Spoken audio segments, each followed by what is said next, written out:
जब वृंदावन बुलाता है तो नींद नहीं आता है। राधे राधे।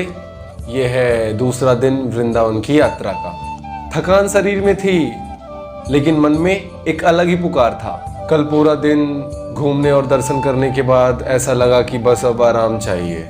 लेकिन 3:50 पर अलार्म बजा और हम सब अपनी नींद और थकान छोड़कर निकल पड़े महाराज श्री प्रेमानंद जी के दर्शन के लिए।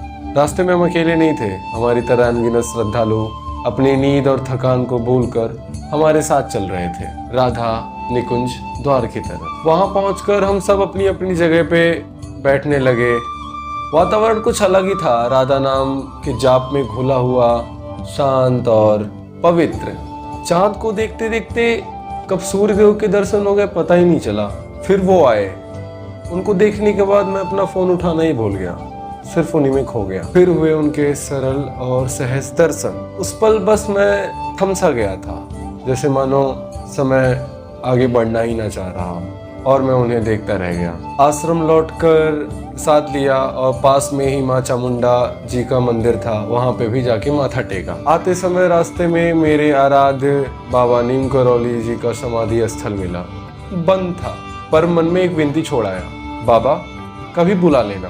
फिर निकल पड़े रमन रेती मथुरा की ओर। जहाँ मानता है श्री कृष्ण अपनी सखाओं के साथ खेला करते थे। वहाँ की रेत सच कहूँ तो कुछ अलग ही थी।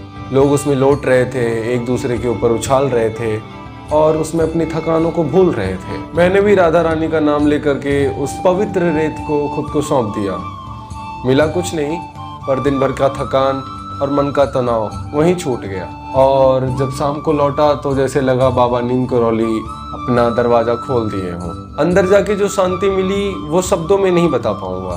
और उन्हें देखते देखते ही दिन बीत गया और यूं ही खत्म हुआ वृंदावन का एक और दिन, थकान से भरा पर भीतर से पूरी तरह हल्का।